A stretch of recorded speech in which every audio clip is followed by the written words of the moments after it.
ایک اور حدیث مبارک ہے، نبی علیہ السلام نے ارشاد فرمایا ان رسول اللہ صلی اللہ علیہ وسلم قال لا ضرر ولا ضرار، نہ نقصان ہے اور نہ نقصان کا بدلہ۔ عیسائیوں میں اللہ تعالیٰ نے حکم یہ دیا کہ اگر کوئی تم پھر زیادتی کرے تو تم اسے معاف کر دو۔ چنانچہ عیسیٰ علیہ السلام بہت نرم مزاج کے تھے تو وہ بھی معاف کر دیتے تھے، اور ان کی امت کو بھی معاف کرنے کا حکم دیا گیا۔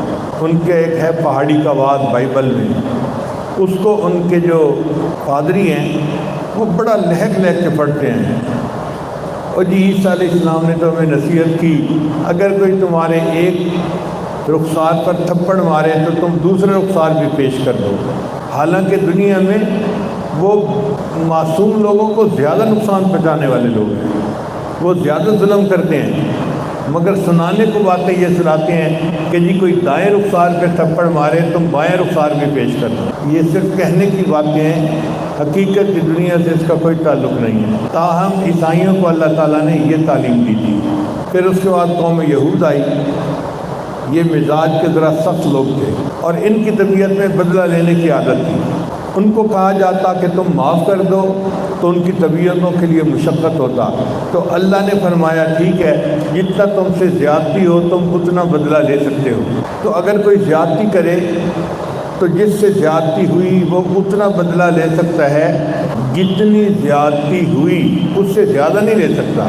یعنی اینٹ کا جواب پتھر سے نہیں دے سکتا، اینٹ کا جواب اینٹ سے ہی دیا جائے گا۔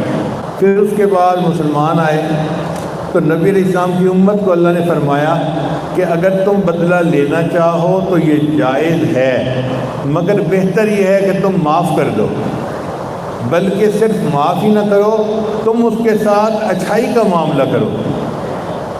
تو ان کو اخلاق عظیمہ کہا جاتا ہے کہ نبی علیہ السلام کی امت کو اللہ نے فرمایا کہ تم برائی کا بدلہ برائی سے دینا تو ایک طرف ہے، تم اس کے بدلے اس کے ساتھ اچھائی کرو۔ یہ ہوئی نا اصل بات کہ برا کرنے کے والے ساتھ بھی اچھا کیا جائے۔ نبی علیہ السلام نے ارشاد فرمایا صل من قطعک، جو تجھ سے توڑے تو اس سے جوڑ۔ کتنی خوبصورت تعلیمات ہیں شریعت کی۔ صل من قطعک، جو تجھ سے توڑے تو اس سے جوڑ۔ واعف عمن ظلمک، جو تجھ پر ظلم کرے تو اسے معاف کر دے۔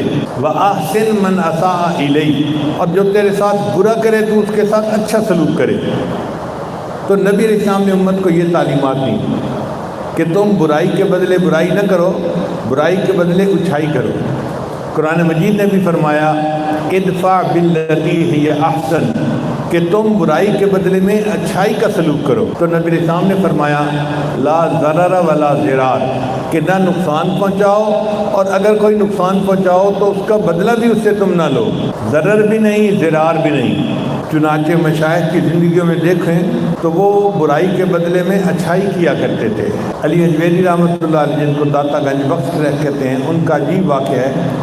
ایک مرتبہ وہ کشتی میں تھے تو کشتی کے بچے ان کے ساتھ کچھ بدتمیزی کرنے لگے، اور وہ خاموشی سے بیٹھے اللہ کو یاد کرتے رہے۔ جب زیادہ طوفان بدتمیزی ہوا تو جو مسافرین تھے، مرد عورتیں، وہ بچوں کی حرکت پہ ہنسنے لگ گئے۔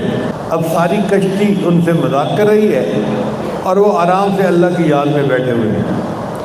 تو اللہ رب العزت کو جلال آیا، اللہ نے الہام فرمایا کہ میرے بندے، یہ ساری کشتی کے مسافر تیرے ساتھ اتنی بدتمیزی کر رہے ہیں اور تو آرام سے بیٹھا میری یاد میں لگا ہوا ہے، اتنا تیرا صبر، اگر تو کہے تو میں اس کشتی کو الٹ لوں۔ جیسے یہ الہام ہوا نا کہ میرے بندے اگر تو کہے تو میں کشتی کو الٹ لوں، تو اللہ حجویری رحمۃ اللہ نے ہاتھ اٹھا کے دعا مانگی، اے اللہ اگر آپ الٹنا ہی چاہتے ہیں اس کشتی کے مسافروں کے دلوں کی کشتی کو الٹ دیجیے۔ دعا قبول ہو گئی، اور کہتے ہیں کہ اس کشتی میں جتنے مسافر تھے ان سب کو اللہ نے موت سے پہلے ولایت کا مقام عطا فرمایا۔ مسافرین تو ان کے ساتھ مذاق اڑا رہے تھے اور وہ ان کے لیے ہدایت کی دعا مانگ رہے تھے۔ یہ ہوتا ہے برائی کے بدلے میں اچھائی۔ بھئی اگر کوئی کپڑا ناپاک ہو گیا ہے اس کو پاک کرنے کے لیے پاک پانی کی ضرورت ہوگی، وہ پیشاب سے پاک نہیں ہو سکتا۔ اگر کسی نے برائی کی ہے تو برائی کو ختم کرنے کے لیے اچھائی کی ضرورت ہوگی، تب وہ برائی ختم ہوگی۔ اگر برائی کے بدلے میں ہم بھی برائی کریں گے تو برائی کبھی ختم نہیں ہو سکتی۔